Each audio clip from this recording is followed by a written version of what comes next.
CPI da telefonia identifica problemas de comunicação que afetam as áreas de educação e saúde de 4 municípios das calhas do Solimões e Amazonas. Audiências na Assembleia debatem sobre políticas públicas voltadas para a juventude e a cultura.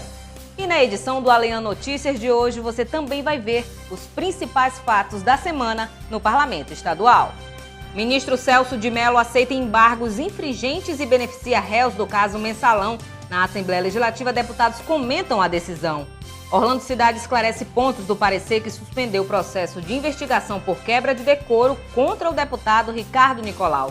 Zona Franca mais uma vez em xeque. Governo de Goiás articula com outros estados um novo ataque ao ICMS diferenciado do Polo Industrial de Manaus. Eirunepé e o Arini assinam termo de adesão ao Centro de Cooperação Técnica do Interior. E ainda, jornalista da TV Assembleia Priscila Sena está entre as 5 finalistas do prêmio Milton Cordeiro na categoria Telejornalismo com a matéria sobre a exploração da silvinita, o ouro amazonense. 4 municípios e um só problema. O serviço irregular de telefonia extrapola os limites das telecomunicações e afeta áreas como educação e saúde. Em mais uma audiência, a Comissão Parlamentar de Inquérito ouviu representantes de Altazes, Careiro Castanho, Careiro da Várzea e Manaquiri. As informações coletadas irão compor o relatório final da CPI, que servirá para cobrar das empresas concessionárias melhorias no serviço oferecido. Telefonia fixa precária, internet móvel de baixa qualidade, preço alto, sinal fraco ou até mesmo totalmente ausente. A cada cidade visitada pela CPI da telefonia, a comprovação de que esta é a complicada realidade de quem vive no interior do estado. De acordo com a legislação brasileira, existem serviços que são considerados fundamentais para o desenvolvimento da sociedade e que, por isso, não devem sofrer interrupções. É o caso do transporte coletivo, da assistência médica e das telecomunicações. Porém, aqui no Careiro Castanho, conseguir realizar uma simples chamada de celular não é uma tarefa tão simples assim. É muito difícil, é zero, é difícil mesmo. Aqui porque é o seguinte, o sinal é péssimo. Nós não temos Vivo, Oi, o sinal é péssimo. Principalmente em qualquer parte da cidade. Nas comunidades rurais, a situação é ainda pior. Nós não temos um sinal. Quando se retira da cidade, nós ficamos com muita dificuldade de comunicação. De repente, um acidente, até aconteceu uma pequena tragédia, um pequeno furto na escola, e nós ficamos sem se comunicar. Até que então pegar uma carona para vir procurar ajuda na cidade, o invasor já tinha sumido. Então o meio de comunicação para nós é muito difícil depois que a gente sai da cidade. Dentro da cidade já é um pouco difícil através da Vivo e saindo da cidade fica pior ainda que nós não temos um sinal. Estes foram apenas alguns dos relatos obtidos durante a audiência pública realizada no plenário Tomé Ferreira Santiago em Careiro Castanho. Participaram da reunião representantes do Legislativo de Altazes, Manaquiri, Careiro da Várzea e Castanho, além da sociedade civil organizada. Os deputados Marcos Rota, do PMDB, Adjunto Afonso, do PP e Marcelo Ramos, do PSB, comandaram o evento. O intercâmbio entre a Assembleia Legislativa do Amazonas e os parlamentos municipais tem como meta coletar o máximo de dados necessários para subsidiar o relatório final da CPI. Uma tentativa de devolver à população do interior um direito fundamental. Esperamos, com certeza, levar resultados, para o nosso município, para nossas comunidades, que ali precisam da telefonia. Saber, todos nós já sabemos como é que está a situação, é tomar atitude para que seja cumprido o que manda a lei, que manda a demanda nossa. Em discurso, o deputado Marcelo Ramos destacou as falhas que a telefonia precária desencadeia dentro de uma sociedade. O problema da telefonia não é só um problema doméstico, de você não conseguir ligar para alguém. Na verdade, é um problema que tem reflexos na educação, por exemplo, cursos à distância, que acabam os alunos não conseguindo acompanhar por falta de internet. Você tem um impacto na saúde, um cidadão que fica doente numa comunidade rural e não tem o telefone para ligar para o hospital. Você tem o problema na administração pública, as câmaras e as prefeituras não conseguem enviar relatórios contábeis para o Tribunal de Contas, prestação de contas de convênio, e problema no comércio. Você tem uma obrigação hoje de emissão de nota fiscal eletrônica, mas sem internet não tem como emitir nota fiscal eletrônica. Portanto, comunicação é algo que está envolvido em todos os setores da nossa vida e por isso é tão importante os trabalhos da comissão. As distâncias amazônicas são outro empecilho enfrentado por quem necessita do sinal de boa qualidade no telefone celular. Eu imagino aqui no Careiro da Várzea, em Altazes, essa região que hoje nós estamos visitando, como é que o gestor pode delegar ou cobrar de um assessor que esteja lá numa reunião, no Mamuri ou lá no Novo Céu, sem um telefone. Como eu disse, hoje é um veículo imprescindível em qualquer administração. O presidente da CPI da Telefonia, deputado Marcos Rota, destacou a produtividade que o cronograma de viagens da CPI está conseguindo. É muito salutar para o relatório final da CPI a gente fazer essa busca de informações, essa coleta de informações que haverão de nortear depois os relatórios da CPI, da telefonia fixa, móvel e também de internet. E ao final nós haveremos de confeccionar um único relatório mostrando as deficiências das sedes, da zona rural, da zona ribeirinha, enfim, procurando identificar esses problemas, apontando as soluções e responsabilizando aqueles que permitiram que nós chegássemos nesse nível muito ruim, muito ineficiente na qualidade dos serviços ofertados na capital e principalmente nos municípios do interior. Careiro da Várzea, Careiro Castanho, Altazes e Manaquiri são interligados pela BR-319. Destes, Castanho é o mais distante de Manaus. São pouco mais de 50 quilômetros pela rodovia. Porém, a partir do quilômetro 10, já não há qualquer sinal disponível na região. Careiro da Várzea conta com 90% da população espalhada na zona rural. Apenas os 10% que residem na zona urbana do município têm acesso à telefonia.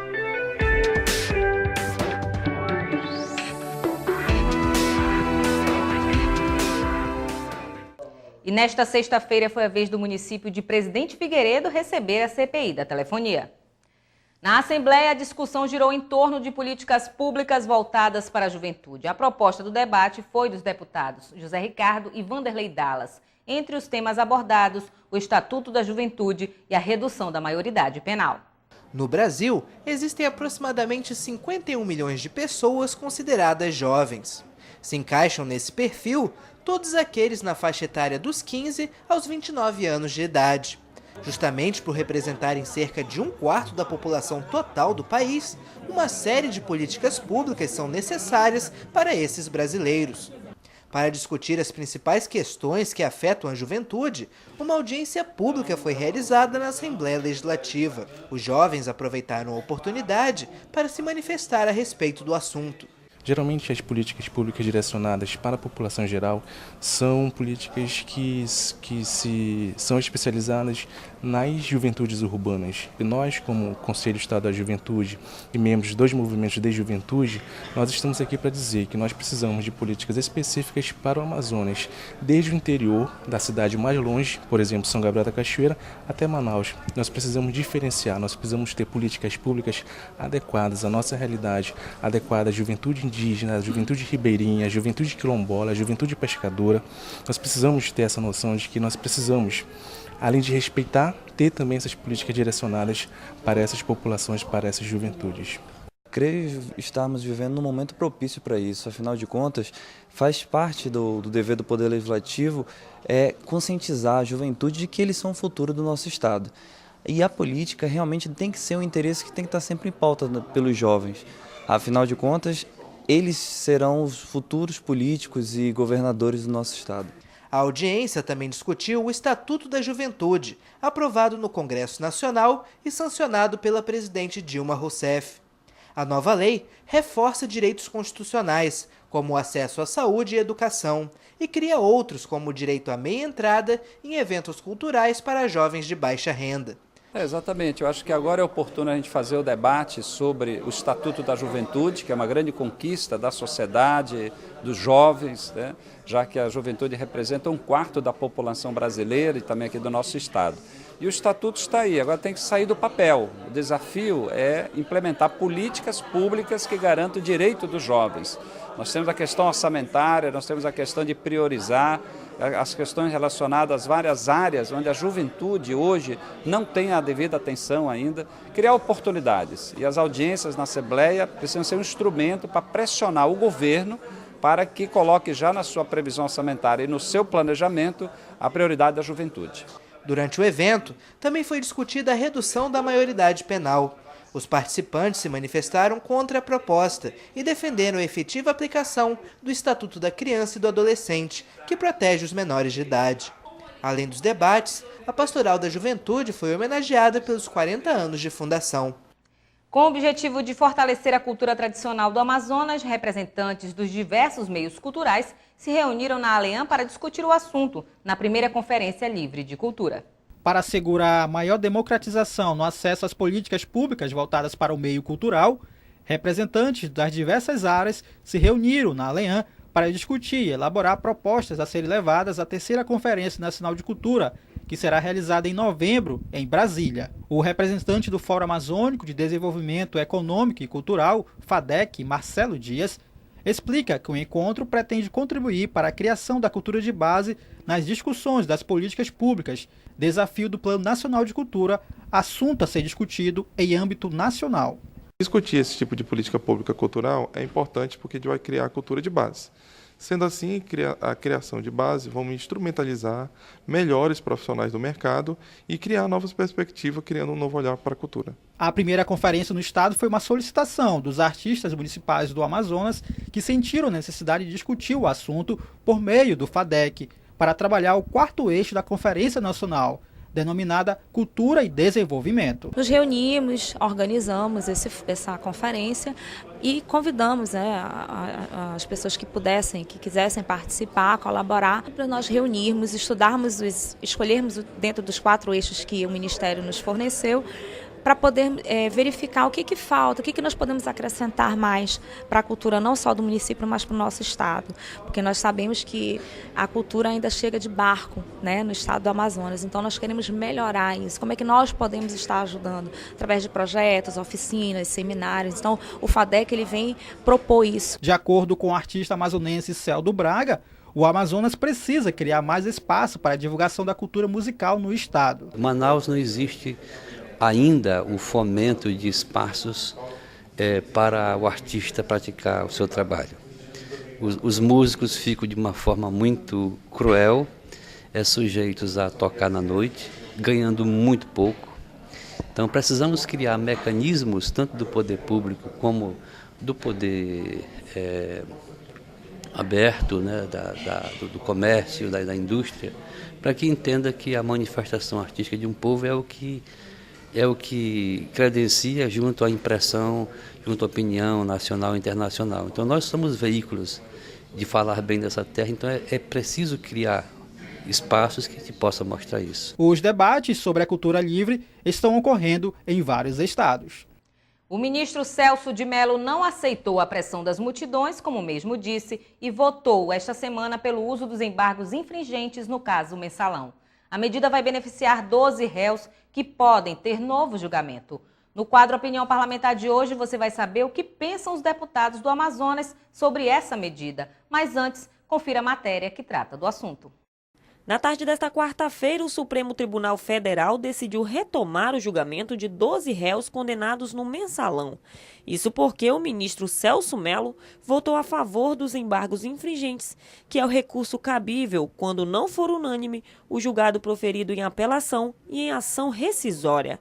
A decisão garantiu um novo julgamento aos já condenados pelo crime de formação de quadrilha: José Dirceu, ex-ministro da Casa Civil, José Genuíno, ex-presidente do PT, Delúbio Soares, ex-tesoureiro do PT, Marcos Valério, Ramon Hollerbach, Cristiano Paes, publicitários, Simone Vasconcelos, ex-funcionária de Marcos Valério, Cátia Rabelo e José Roberto Salgado, ex-dirigentes do Banco Rural.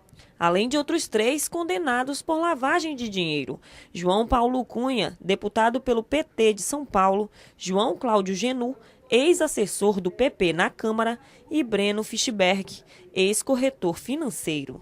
O acórdão deve ser publicado em até 60 dias. A partir daí, os advogados de defesa dos réus terão um prazo de 15 dias, podendo ser prorrogado por mais 15, para apresentar os embargos infringentes.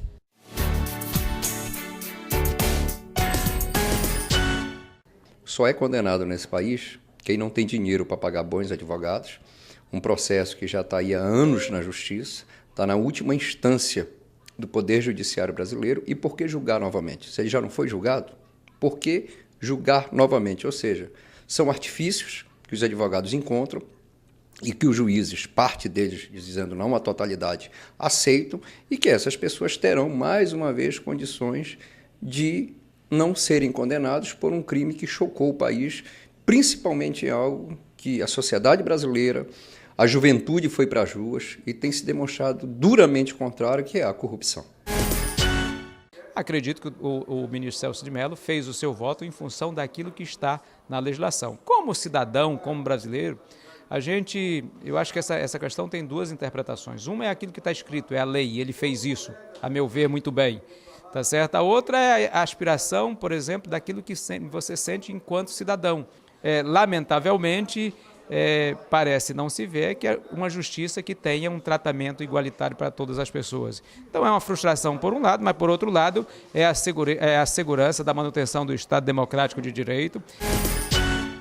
Foi um posicionamento que entendo ser assertivo. Ora, se embargos infringentes existem em todos os tribunais, por que só nesse caso tirar os embargos infringentes para o novo julgamento? Não é especificamente para esse caso que deixe de existir os embargos infringentes. Parabenizo a decisão do nosso ministro. O ministro Celso de Mello, com todo o seu preparo jurídico, ele não compreendeu a importância do Supremo para balizar para a sociedade a função primordial da justiça, que é fazer o direito prevalecer sobre a letra fria da lei. O direito é a substância da justiça, é realmente a garantia de que a dignidade do cidadão e o interesse e o bem-estar da coletividade serão priorizados. É nessa relação dialética entre a preservação da indignidade individual e a preservação da dignidade coletiva da sociedade que o direito se faz. Agora há um sentimento na sociedade de certa impunidade, de que não está se aplicando a justiça. Eu acredito que todos serão punidos, já estão punidos por conta de todo esse processo, pelo afastamento de uma série de funções. Os que são parlamentares têm a punição política, provavelmente, mas todos já têm uma punição, já têm uma pena, que talvez alguma coisa vai ser alterada, mas não eliminada, ou seja, não cancelado. Então, é a nossa legislação, que precisaria ser aperfeiçoada, até para que não seja o Supremo para julgar os casos de corrupção, que seja a Justiça nas primeiras instâncias. Nova ameaça ao polo industrial de Manaus. Encabeçados pelo governador de Goiás, Marconi Perillo, do PSDB, estados do Norte, Nordeste e Centro-Oeste do país fazem nova investida contra a autonomia da Zona Franca. A proposta de Perillo é contra a reforma do ICMS que tramita no Senado Federal. O tema ganhou repercussão na Casa Legislativa e a proposta foi duramente criticada no Parlamento Estadual. A proposta de Marconi Perillo visa pressionar o fim da guerra fiscal com a derrubada do projeto que cria alíquotas diferenciadas de 4%, 7% e 12% até 2018. Para Perillo, deve haver a implantação de uma nova política nacional, que atrela a concessão de incentivos fiscais e financeiros ao produto interno bruto de cada estado brasileiro, o que, de acordo com o deputado estadual Marcelo Ramos, gerará desequilíbrio no Pacto Federativo e ampliará a guerra fiscal. O governador Marconi Perillo, do PSDB, governador de Goiás, articulou um conjunto de governadores do Centro-Oeste e alguns do Nordeste e hoje circula por Brasília com a proposta de mudar as regras de incentivo fiscal no país. A proposta do governador Marconi Perillo é que os incentivos sejam distribuídos levando em consideração o PIB dos estados. Portanto, estados com menor PIB receberiam maior incentivo. Óbvio que o estado do Amazonas, muito impulsionado por Manaus, que hoje é o 14º PIB do país, passaria a ter 13 outros estados com possibilidade de incentivos maior do que ele, o que faria a indústria migrar daqui para outros estados e faria o PIB cair do 14º lá para as últimas posições. Portanto, a proposta ela ignora a importância estratégica do polo industrial de Manaus, do ponto de vista geopolítico, de ocupação dessa região mais distante do Brasil, do ponto de vista ambiental, de preservação da Amazônia, já que ela faz com que o homem da Amazônia não tenha que migrar para uma atividade predatória, para a agricultura, para a pecuária, para o extrativismo.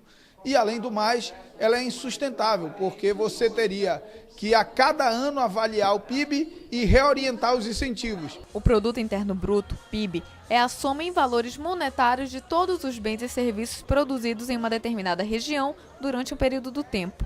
E é um dos indicadores mais utilizados na macroeconomia para mensurar a atividade econômica de uma região. Na contagem do PIB, são excluídos os bens de consumo intermediários que são utilizados na produção de outros bens, para evitar a dupla contagem, que acontece quando os valores gerados na cadeia de produção aparecem contados duas vezes. José Ricardo reforçou a importância do debate para esclarecer a população e aos próprios parlamentares quanto à importância dos benefícios concedidos à Zona Franca. Constantemente a Zona Franca de Manaus é ameaçada, é atacada, e agora com mais uma proposta que surge a partir de uma mobilização de governadores do Centro-Oeste e de outros estados, dentro daquela ideia de que também querem ter incentivos fiscais, ou querem impedir que a guerra fiscal acabe. O que é a guerra fiscal? É estados concederem incentivos estaduais, no caso do ICMS, sem ter um respaldo legal constitucional, já que a Zona Franca de Manaus seria o único estado a poder conceder o incentivo de ICMS para os segmentos instalados aqui. Eu acho que temos que trazer cada vez mais para o debate esse assunto. O Congresso Nacional, nossos parlamentares têm que se manifestar mais. E aqui a Assembleia Legislativa. Acho que o governo do Estado tem que municiar mais os parlamentares com informações, para que a gente também forme opinião favorável ao modelo Zona Franca. O Amazonas possui 18% do território brasileiro, com 1,5 km² da maior porção da floresta tropical úmida do planeta, com índices de preservação que chegam a 98% de sua cobertura vegetal originária. A vocação econômica do Estado foi desviada para o polo industrial de Manaus, a partir da criação da Zona Franca em 1967. O Estado corresponde ao 14º PIB brasileiro, porém grande parte desse percentual deve-se ao município de Manaus, com 6%, em razão da localização do polo industrial e movimentação de gás natural e petróleo na região. Uma mudança nas regras da economia local poderá causar enormes prejuízos ao Estado. O deputado estadual pelo PSD, Chico Preto, afirmou que o governo do Amazonas tem debatido constantemente as alíquotas diferenciadas. Sobre a proposta do governador de Minas Gerais, eu vou evocar aqui as palavras do Capitão Nascimento. É um fanfarrão, né? Dizer que a Zona Franca tem que ser sazonal, tem que passar pelos estados. Não é bem assim que a banda toca. Sobre o pronunciamento do deputado José Ricardo de que a Secretaria de Fazenda não subsidia a Casa de Informações, também não é verdadeiro. A Cefaz, em especial o secretário da pasta, Afonso Lobo, tem vindo aqui todas as vezes que chamado a debater a questão Zona Franca e o papel do Estado. É fato que nem todos os deputados estão presentes nesses momentos, mas não tem muito tempo em que o Afonso Lobo, o superintendente da SUFRAMA, as entidades que representam os anseios da indústria amazonense estiveram aqui conosco, reunidos, debatendo um projeto que tem um impacto significativo, caso venha a ser aprovado, que é a unificação do ICMS. Marconi já teria arregimentado o apoio dos governadores do Mato Grosso do Sul, Ceará, Tocantins, Maranhão, Pernambuco e Sergipe. Ele agora tenta conquistar a adesão de Alagoas, Pará, Espírito Santo e Santa Catarina para a proposta de projeto de lei complementar que atrela os incentivos ao PIB do Estado, elaborada pela Associação Brasileira Pro Desenvolvimento Industrial, entidade que representa as empresas incentivadas. Eirunepé e o Arini aderem às ações do Secote e ainda, agricultores do município de Boca do Acre vêm à Assembleia e cobram do DENIT a conclusão das obras de pavimentação da BR-317. Essas e outras notícias no próximo bloco. Em casa, no carro ou no trabalho, você também pode acompanhar as atividades da Assembleia Legislativa através da Rádio Ali. Sintonize na FM 106,9 e não deixe de saber sobre projetos de lei, agendas e outros assuntos da Casa Legislativa Amazonense.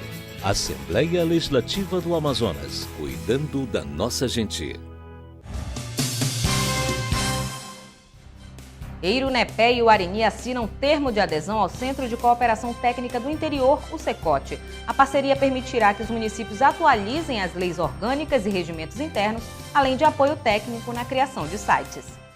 O presidente da Câmara de Uarini considerou positiva a possibilidade de atualizar as leis do município, localizado a 565 quilômetros de Manaus. De acordo com ele, a administração da localidade tem sido prejudicada, já que a lei orgânica já tem mais de 20 anos e precisa ser atualizada. A nossa lei orgânica ela é de 1990 e ela é altamente defasada e até surgiu o Secote, a nossa Câmara não tinha um norte para procurar para que a gente pudesse melhorar essa situação. Felizmente, surgiu o Secote e tão logo a gente soube da parceria, a gente procurou o Secote para que a nossa lei orgânica e o regimento interno sejam atualizados, o que para nós é um grande feito, porque uma vez que a nossa lei orgânica e regimento interno são de 1990, dificulta muito a nossa administração. Para o presidente da Câmara de Eirunepé, a assinatura do termo de adesão é um reconhecimento ao trabalho desenvolvido no interior do estado. Raimundo Pinheiro destacou o esforço da ALEAN em levar desenvolvimento aos municípios por meio do Secote, tanto com a atualização das leis, quanto com a doação de equipamentos às localidades. Com o Secote e toda a sua equipe se coloca à disposição, isso não tem nenhum custo para as câmaras municipais. Agora, mais uma novidade boa é o site que a Assembleia Legislativa está proporcionando para as câmaras municipais. Eu já fiz minha adesão também, da forma que fiz com a lei orgânica, com o regimento, fiz também ao site e vou estar passando todas as informações necessárias para que a gente possa, o mais breve possível, estar colocando no ar aí o site também da Câmara Municipal de Eirunepé. Isso valoriza as câmaras municipais, essa atitude da Assembleia Legislativa de auxiliar os municípios, as câmaras municipais, isso valoriza o nosso trabalho. O presidente da Assembleia Legislativa, Josué Neto, ratificou o compromisso da Casa em atualizar as leis de todos os 61 municípios do interior do estado para que haja adequação à Constituição Federal. O trabalho do Secote a gente sempre tem dito que é um trabalho de extrema importância para o povo do Amazonas, né? A partir do momento que a Assembleia Legislativa consegue realizar um termo de cooperação com alguma Câmara Municipal, e hoje, nesse caso especificamente, com os municípios de Uarini e Eirunepé, vai modificar para melhor, com certeza, o dia a dia dos munícipes dessas duas cidades, Uarini e Eirunepé. Porque quando a gente muda a lei orgânica do município e quando a gente muda para melhor, e quando eu falo a gente, na verdade são os vereadores que fazem esse trabalho, porque nós apresentamos algumas sugestões e eles votam a respeito dessas matérias, são leis que com certeza vai melhorar o dia a dia da população. A presidente da Câmara de Barcelos, que já havia assinado a parceria, também participou da reunião e falou da importância do Secote ao permitir que as leis sejam elaboradas de acordo com as constituições federais e estaduais. Com certeza, nós já assinamos o termo de adesão e nós precisamos desse termo de cooperação técnica para que nós possamos estar fazendo a revisão da nossa lei orgânica, do nosso regimento interno, dentro das leis, né, que regem o nosso, no caso, a Constituição Estadual, que rege o nosso Estado, e a lei máxima, que é a Constituição Federal. Então, nós precisamos de pessoas capacitadas para estar nos orientando, para que possamos estar fazendo a nossa lei de forma correta. O deputado estadual Abdallah Frache afirmou que já tem percebido mudanças positivas nos municípios que têm parceria com o Secote. Com certeza, a implantação do Secote pela 17ª legislatura da Assembleia Legislativa do Estado vai ser, a meu ver, uma das mais importantes iniciativas que essa nossa legislatura vai ter quando passar para a história do nosso parlamento do Amazonas. E eu tenho certeza que os reflexos já estão começando a ser sentidos. A capacitação, a melhoria na qualidade legislativa das nossas câmaras municipais já começa a ser visto. Os nossos vereadores já têm uma competência melhor para a elaboração das leis. A própria prefeitura, através do treinamento dos seus funcionários, que o Secote também propicia, também já começa a ter um retorno positivo para a comunidade. Enfim, eu acho que esse projeto realmente vai ficar para a história como uma das boas iniciativas que essa casa teve ao longo da sua história. Os regimentos internos e leis orgânicas devem demorar de 30 a 60 dias para serem concluídos. A Assembleia também disponibiliza aos municípios do interior bens inservíveis à casa e cursos de aperfeiçoamento por meio do sistema de IPTV. Agricultores do município de Boca do Acre cobram do DENIT a conclusão das obras de pavimentação da BR-317. O convênio firmado entre os governos estadual e federal para a construção da rodovia foi cancelado após a identificação de irregularidades nas obras feitas pelo TCU. Agora, os produtores ameaçam fechar a via caso o problema não seja resolvido. Uma audiência pública foi realizada na Assembleia para discutir o assunto.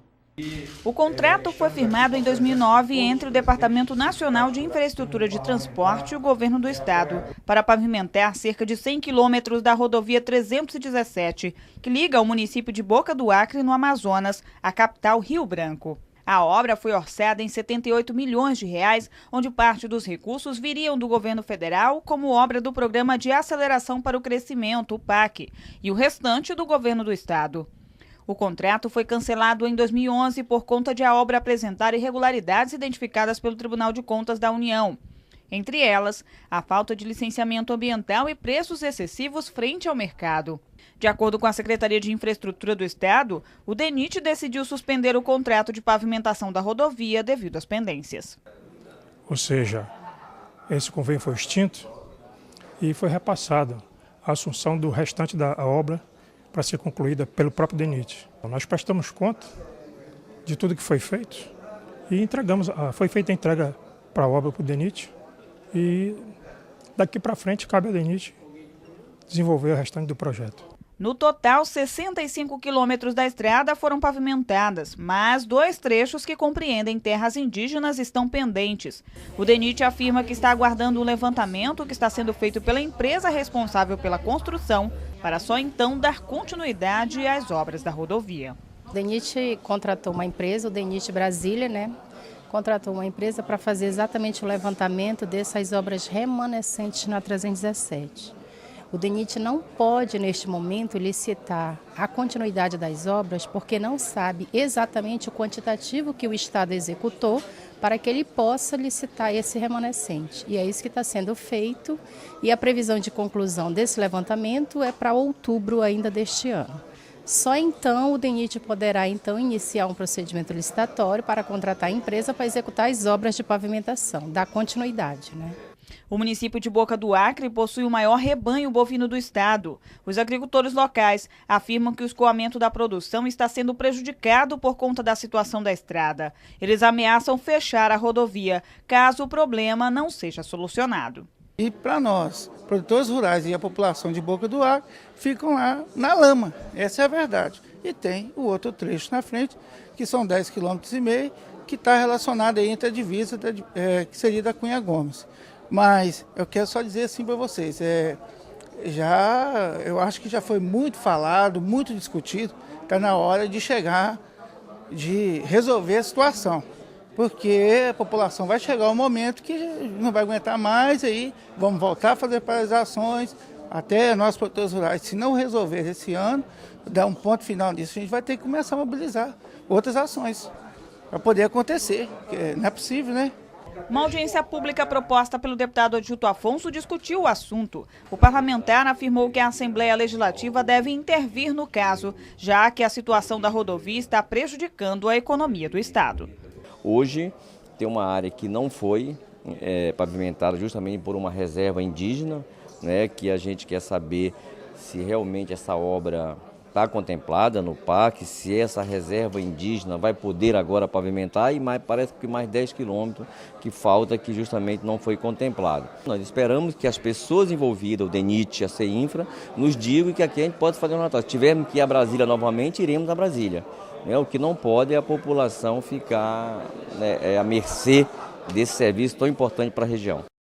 4 meses após a suspensão da taxa de esgoto, o TJA derrubou a liminar que determinava o cancelamento da cobrança por parte da Manaus Ambiental.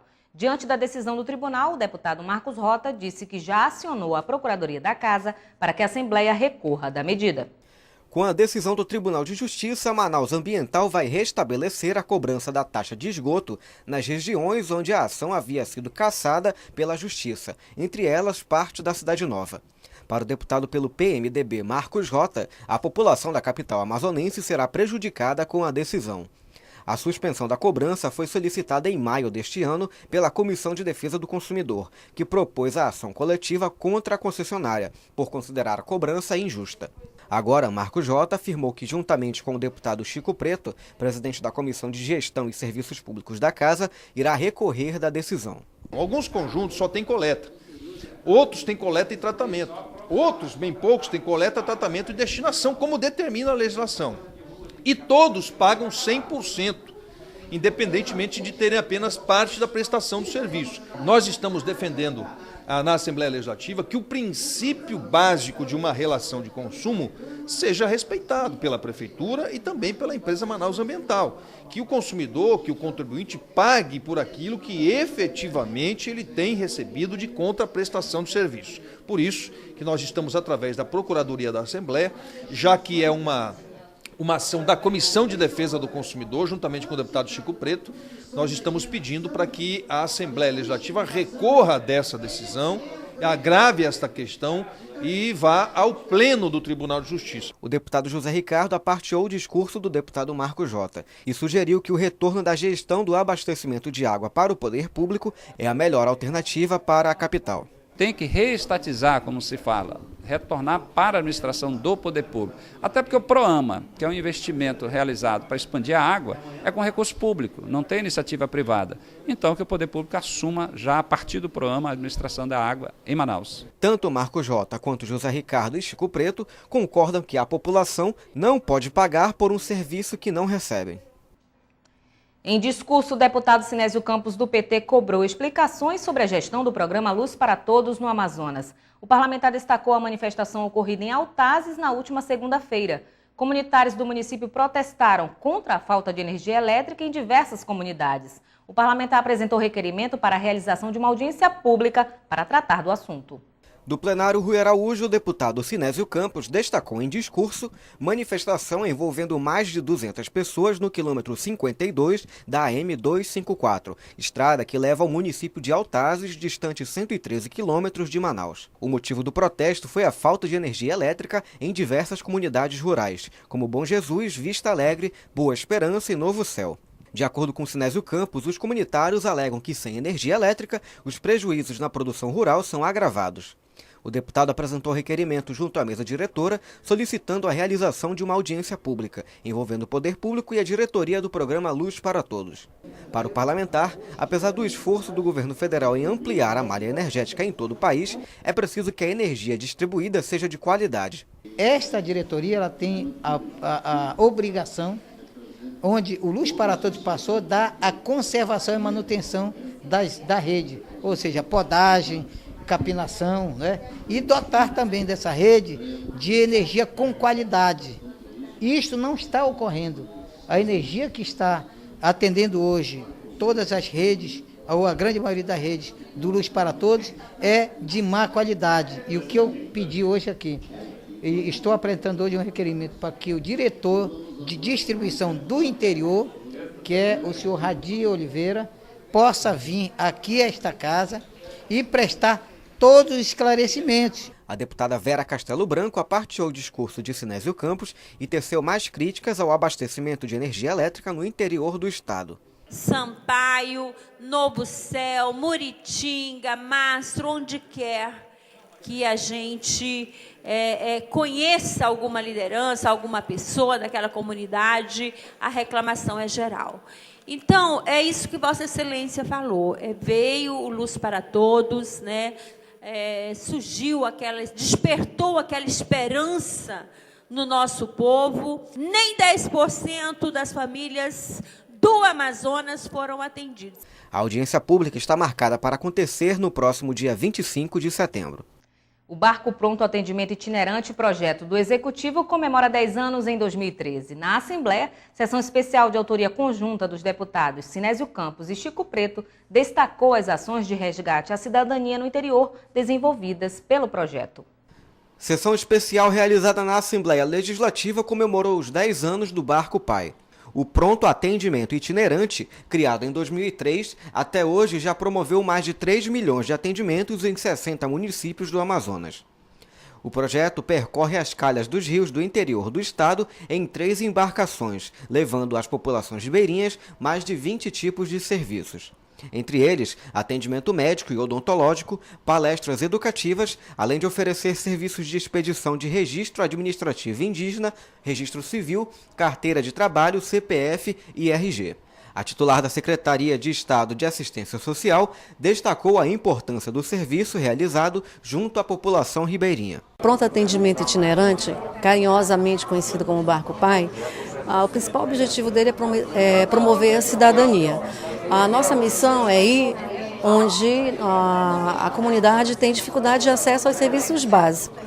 Nós, nos 10 anos que o pronto atendimento itinerante está funcionando, nós já atendemos mais de 3 milhões de pessoas em 38 viagens e é um desafio. Toda viagem ela tem uma logística, mas ela tem sempre grandes desafios.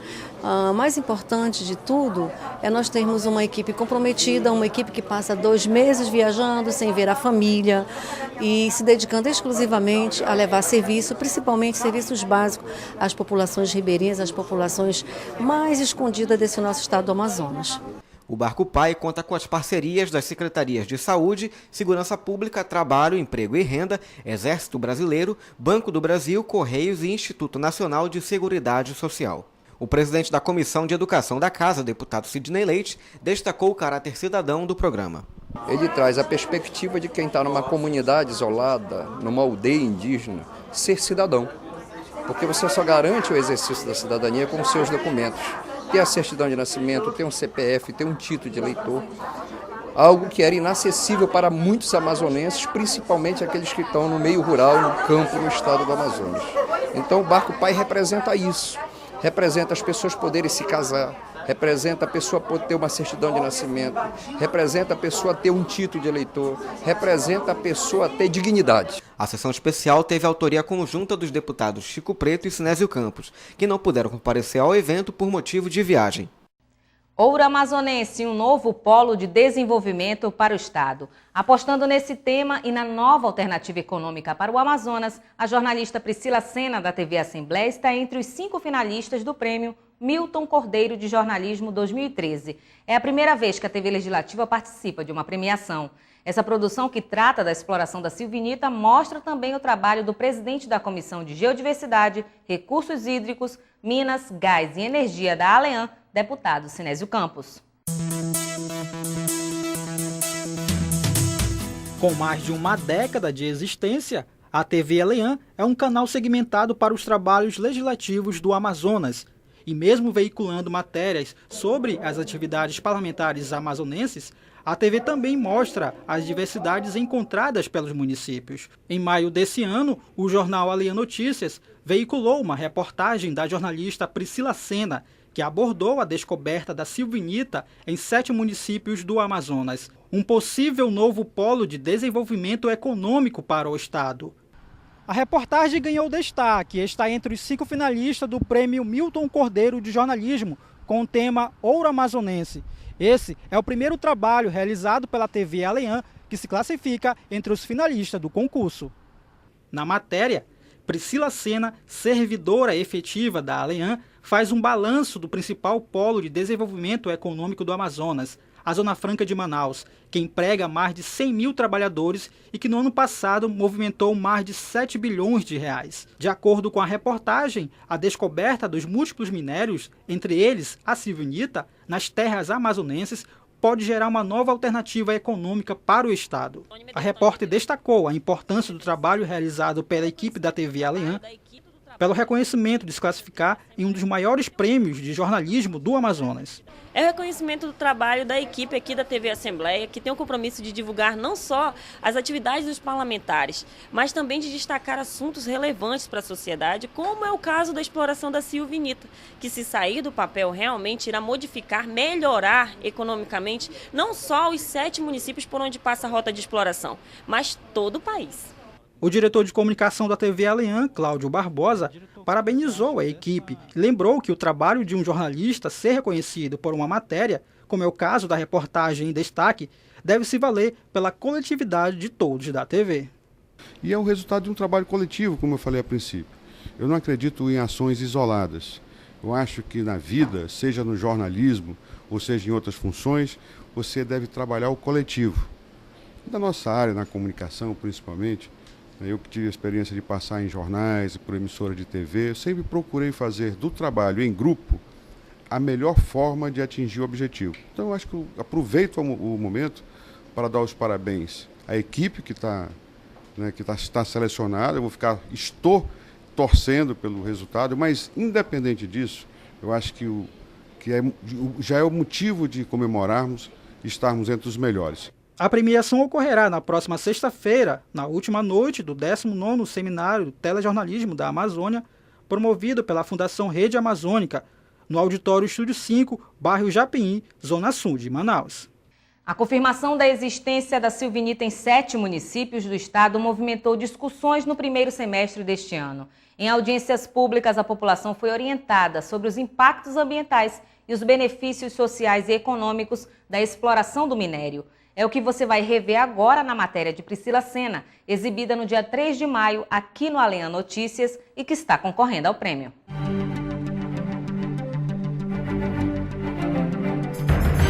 Criada na década de 60 pelo governo federal, a Zona Franca de Manaus é hoje o principal polo de desenvolvimento econômico do Amazonas. Emprega mais de 100 mil trabalhadores e só no ano passado movimentou mais de 7 bilhões de reais. Apesar destes dados, a estabilidade do modelo ainda depende da vontade política.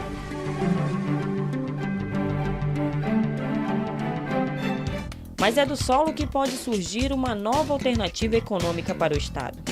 Pesquisas realizadas desde 2007 por uma empresa de potássio do Brasil constataram que na região da Bacia Amazônica haviam múltiplas jazidas do minério. O primeiro sinal foi no município de Altazes, a 161 quilômetros de Manaus. O resultado da pesquisa foi anunciado em 2010, o que motivou uma série de discussões no setor e muitas dúvidas da população. Mas afinal, para que serve o potássio? O senhor sabe o que é o potássio? Não, sei não. Eu não sei não. A explicação é simples e está ligada diretamente ao setor primário. O potássio é um mineral, dos mais importantes para a agricultura. Existem 6 minerais considerados macronutrientes, que são nitrogênio, fósforo, o potássio, cálcio, magnésio e enxofre. Esses são os macros, aquele que a planta necessita em maior quantidade. O nosso solo, de um modo geral, do Amazonas, ele é deficiente em potássio. Nós necessitamos para suprir as necessidades de qualquer planta, em qualquer lugar do mundo. Tem uma função muito importante, que poucas pessoas sabem, só as ligadas ao setor. Mas o potássio ele é o responsável de dar o sabor adocicado das plantas. Atualmente, o Brasil importa 92% do produto que vem de outros países, como Canadá e Rússia. Apenas 8% é produzido na mina do estado de Sergipe, que já anunciou que a reserva é suficiente para suprir as necessidades do país apenas até 2019. Em meio à floresta amazônica, a expectativa de incremento na economia. Além de Altazes, os municípios de Nova Olinda do Norte, Itacoatiara, Borba, Itapiranga, Silves e Inhamudá também são ricas em potássio, já considerado o ouro amazonense. Após a descoberta, o primeiro passo foi informar a população quanto à existência do minério e os benefícios que ele pode proporcionar. Por iniciativa da Comissão de Geodiversidade da Assembleia Legislativa do Amazonas, presidida pelo deputado Sinésio Campos, audiências públicas foram realizadas nos municípios com a presença de especialistas na área ambiental e mineral. Estamos discutindo a mineração à luz dos interesses da população, porque daqui sim vai nascer cursos de mineração, cursos que vão dar à juventude novas oportunidades de emprego e renda. É isso que o governo do estado, o governo Omar e o governo federal tem que primar. Então estamos vindo, dialogando com os prefeitos, vereadores, buscando essa nova alternativa econômica para o estado, que é a mineração. A comitiva já percorreu 4 cidades. Nova Olinda do Norte, situada na região do Baixo Amazonas, foi a primeira a receber o debate público. Em seguida, Altazes e Borba. Prefeitos assinaram uma carta de intenções para que a responsabilidade dos municípios, junto à população, seja definida. Silves também fez parte da agenda. O município está localizado a 200 quilômetros de Manaus, possui uma área territorial de mais de 3.000 quilômetros quadrados e está situado no Lago Saracá, na confluência do Rio Urubu. Silves, cidade pacata, de povo acolhedor, tem como principal meio de transporte barcos e balsas. Isso porque está localizada em uma ilha cercada por rios e lagos no meio da floresta amazônica. Mas toda essa beleza natural não é a única riqueza do município. A cidade também faz parte da Rota do Potássio. No município, a população questionou os impactos ambientais que podem ser causados pela exploração do minério. O processo, de acordo com o especialista, não causará grandes prejuízos. Uma planta industrial, ela tem um impacto do seu tamanho, mas a mina ela é subterrânea. Todo o impacto não será visível pela população. O mais importante é que nós estamos convencidos de que é uma atividade que trará e será uma fonte de irradiação do desenvolvimento regional. A partir do momento que existe o impacto, existem também os benefícios dessa atividade. E se nós somarmos entre os custos, e os benefícios, a quantidade de benefícios é extremamente superior ao próprio custo ambiental.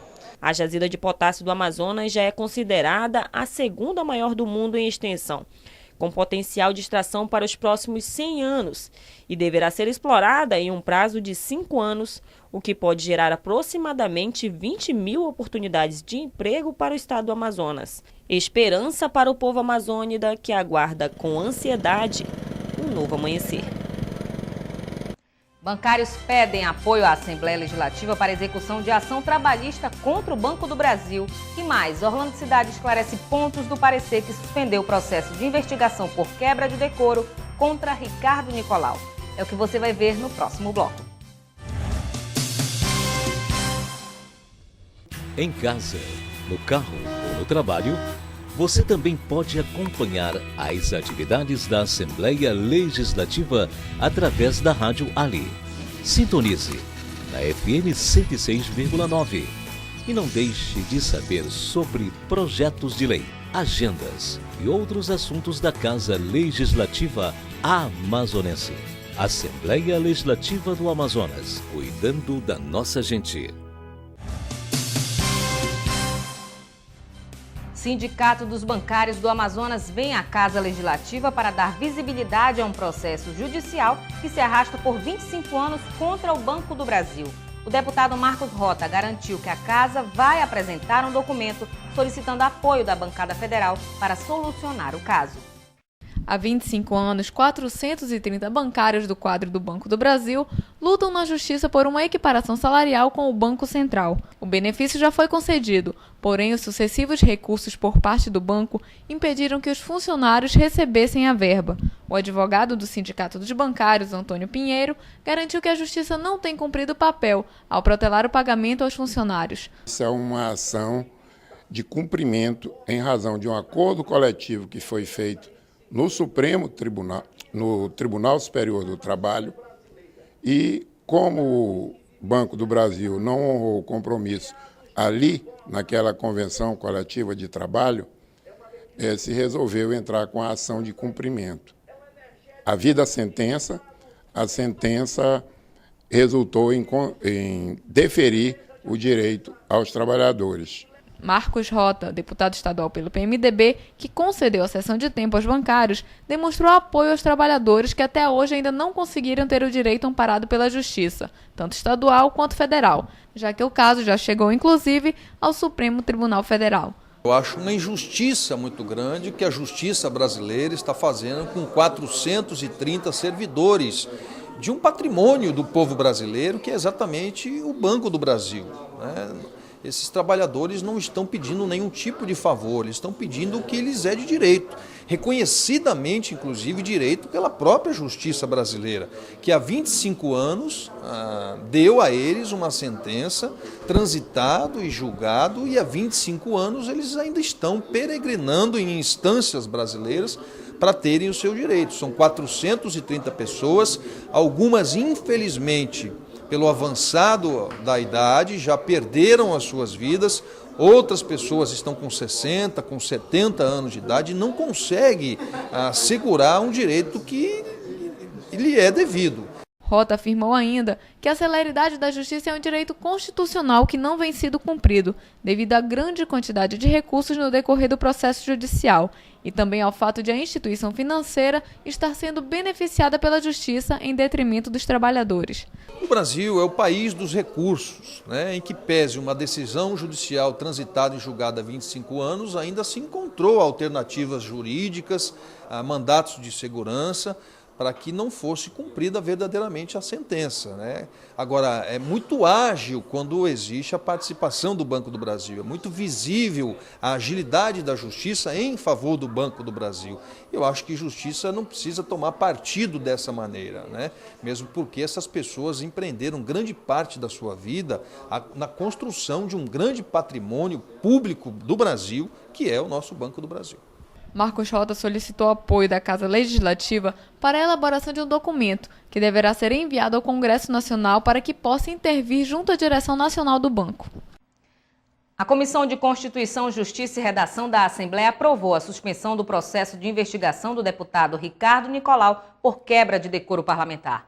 A CCJ vai aguardar a decisão do Tribunal de Justiça do Amazonas em um outro processo do Ministério Público contra o parlamentar que trata do suposto superfaturamento das obras do edifício garagem.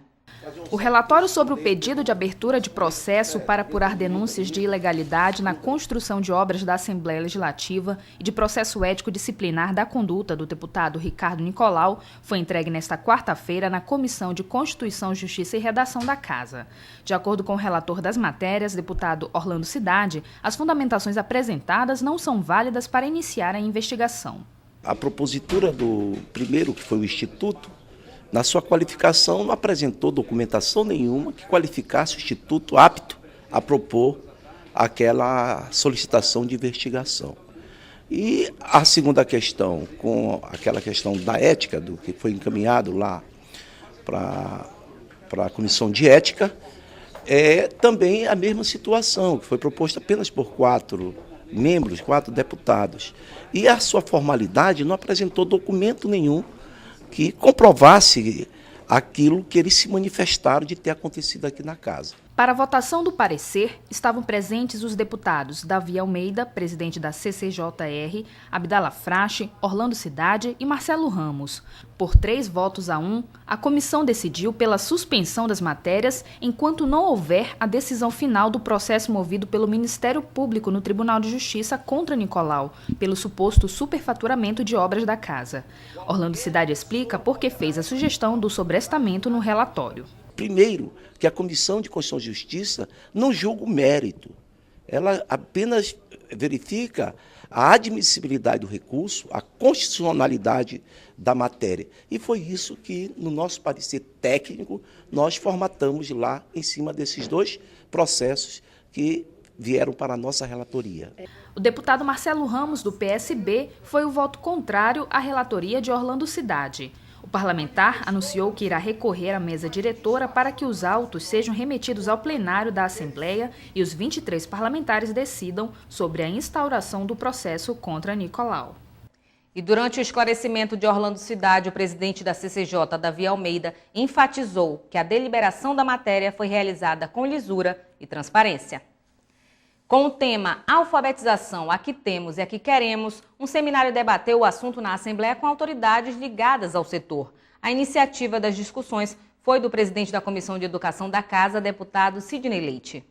Com professores e representantes de órgãos ligados à educação, o objetivo do seminário foi discutir questões relacionadas à alfabetização. Pontos fundamentais para superar desafios do aprendizado foram levantados pelos participantes.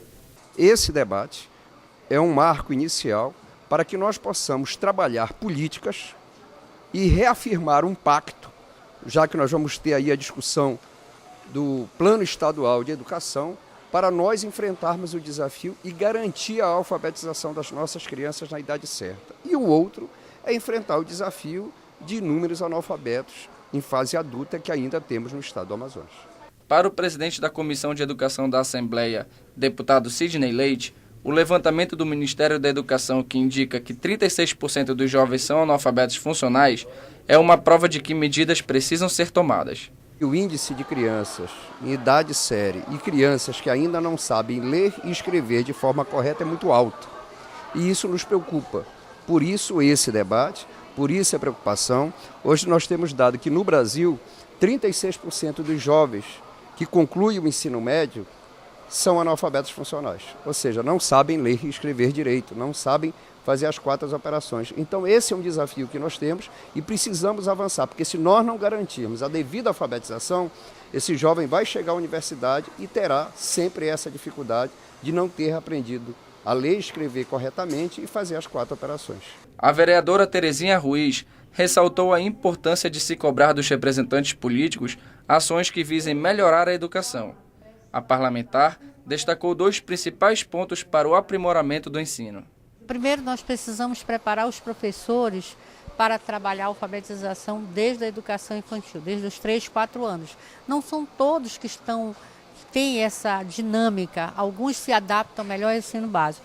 E segundo, preparar nossas salas de aula, colocar menos alunos, melhorar a infraestrutura e a parte pedagógica de fato ser dinâmica para que eles cheguem no letramento já bastante amadurecido dentro desse processo de alfabetização. Uma das palestrantes do seminário, a professora Raiolanda Camargo, afirmou que o processo de educação na esfera pública precisa ser cada vez mais debatido. Para ela, o conceito de alfabetização mudou e é preciso dar condições para que se obtenha êxito. Quando você fala de alfabetização, você tem que pensar também nos condicionantes sociais. Nós temos aí uma escola que se diz para todos, mas muitas vezes não oferece condições para que essa criança permaneça na sala de aula, né?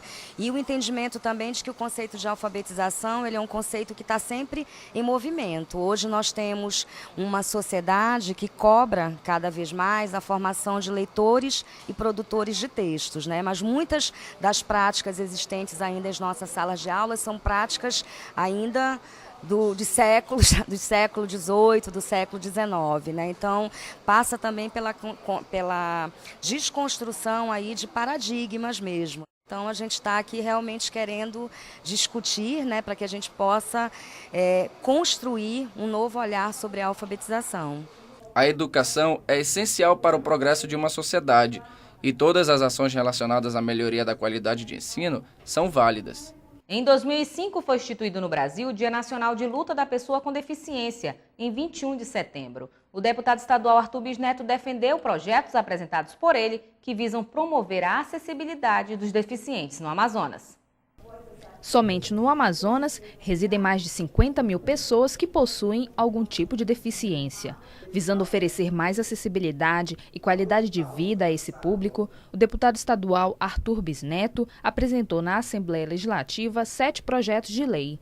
Um deles é voltado para o acesso à leitura, com a inclusão de livros digitais, em áudio e ainda em braille. O acervo deverá ficar disponível em todas as bibliotecas públicas, privadas e universitárias do Estado. Na busca de incluir digitalmente os portadores de deficiência, o parlamentar protocolou um projeto que torna obrigatória a adaptação de computadores para ser utilizados por eles. Bisneto também apresentou o projeto que instala em ônibus que fazem rota intermunicipal e interestadual dispositivos sonoros que permitem avisar ao passageiro deficiente os próximos pontos de parada por qual irá passar. Ainda na questão do transporte, o deputado apresentou o projeto de lei que obriga as empresas e associações de radiotáxi e de transporte intermunicipais a disponibilizarem na frota veículos adaptados para pessoas com necessidades especiais. E dando atenção às mães de filhos deficientes, Bisneto apresentou um projeto que amplia a licença maternidade para mais 3 meses às servidoras públicas estaduais com filhos recém-nascidos portadores de deficiência física, mental ou com má formação congênita. Outro projeto tem por objetivo assegurar aos deficientes visuais o direito de receber boleto de pagamento em braille. E ainda em relação aos serviços, um projeto do parlamentar que inclusive já foi aprovado na Casa, obriga agências bancárias a disponibilizarem caixas eletrônicos preferenciais e adaptados para ser utilizados pelos deficientes. A campanha nacional de trânsito foi lançada nesta quarta-feira na Assembleia Legislativa. A ação deste ano, que conta com o apoio do deputado Marcelo Ramos, que preside a Comissão de Trânsito da Casa, tem o foco no combate ao uso do álcool e outras drogas. Com a proposta de conscientizar cada vez mais a população quanto aos danos causados pelo álcool e drogas ao volante, a campanha desse ano pretende realizar um amplo debate sobre a mudança de postura no trânsito. O diretor-presidente do Detran, Leonel Feitosa, falou sobre a Lei Seca do Bem, novidade do Detran para esse ano. Vamos entrar com uma campanha da Lei Seca do Bem, onde nós estamos aí juntando parceiros, inclusive com rádios, táxis, bares, restaurantes, para que passem também a fazer parte da Lei Seca, porque a Lei Seca não adianta só a fiscalização. O importante, principalmente, é a conscientização das pessoas dos malefícios do álcool e direção. Leonel Feitosa comemorou a redução de 30% em relação ao ano passado dos acidentes de carro causados pela ingestão de álcool. Graças a Deus, com o apoio da população, já conseguimos reduzir aí em 30% o número de acidentes, principalmente aos finais de semana. Hoje em dia já sobram leitos de UTI e emergências nos hospitais da cidade de Manaus para acidentado de trânsito, e com isso a população está começando a entender o nosso trabalho. Hoje já é muito fácil você ver aí jovens deixando aquele amigo que não bebeu para dirigir, o cidadão que sai com a esposa, ela dirige, ou com os amigos, ou as pessoas que mesmo se divertem em casa. Então essa é uma conscientização para que as pessoas entendam que o nosso trabalho é, acima de tudo, como bem deixou claro o governador Omar Aziz, de preservar vidas. O deputado Marcelo Ramos ressaltou a contribuição da Comissão de Trânsito para pensar junto com os demais órgãos possibilidades para melhorar os problemas relacionados ao trânsito. A comissão tem acompanhado todas as ações, tanto do Detran como SMTU e do Manaus Trans, procurando dar sua contribuição no debate técnico sobre as soluções de transporte, trânsito e mobilidade de Manaus, com a certeza de que não há solução efetiva para o problema do trânsito de Manaus sem uma inversão de prioridade, sem que a prioridade passe a ser obrigatoriamente o transporte coletivo. Não é justo que um veículo que leva uma pessoa só tenha a mesma prioridade no trânsito de um ônibus que leva 150 pessoas. Nós precisamos inverter essa lógica, esse é o passo inicial para uma solução estruturante do transporte e do trânsito em Manaus. Quem também esteve presente no lançamento da campanha foi o presidente da Comissão de Ciclista do Amazonas, Jordan Gouveia. Ele comentou o que está sendo feito para reduzir o número de acidentes com os ciclistas. A comissão foi criada porque nós começamos a perceber que aumentava o número de acidentes. Para evitar isso, o primeiro passo em qualquer que seja a atividade nossa é a educação. Então, o Detran se prepara, vem se preparando. Agora, mais do que nunca, o presidente determinou internamente que ele quer que as coisas andem, caminhem, e vai ter um upgrade, a partir da Semana agora Nacional do Trânsito, um trabalho intensificado nas ruas, junto com o Detran, nas blitz que tiverem, fazendo a parte educativa. A partir do momento que o modal inteiro, ônibus, caminhão, carro e moto, entendem a presença do ciclista como mais um modal, o respeito começa a ter harmonia. De acordo com o presidente do Detran, medidas mais duras deverão ser tomadas para tentar acabar com os acidentes de trânsito relacionados ao álcool. Uma delas é o aumento de 1 para 3 anos do tempo de retenção da carteira de motorista do condutor. E confira agora a nossa agenda parlamentar. Dia 23 de setembro, membros do Congresso realizam debate na Assembleia sobre o novo marco regulatório da mineração, às 2h da tarde. No mesmo dia, a audiência pública do Congresso Nacional promove debate na Assembleia sobre a exploração sexual de crianças e adolescentes, às 5h da tarde, no plenário Rui Araújo. E você vai ver agora o que foi destaque no Alean Notícias de hoje. CPI da telefonia identifica problemas de comunicação que afetam as áreas de comunicação e saúde de 4 municípios das Calhas do Solimões e Amazonas. Audiências na Assembleia debatem sobre políticas públicas voltadas para a juventude e a cultura. E ainda, ministro Celso de Mello vota em favor dos embargos infringentes e na Alean, deputados debatem sobre o tema. E nós ficamos por aqui. Para sugestões de reportagem, tvalean@alean.gov.br. Mais informações sobre a atuação parlamentar, acesse o site da Assembleia e nossas redes sociais. Esta edição também estará disponível no YouTube, no canal Alean. Um ótimo fim de semana para você e até a próxima segunda-feira.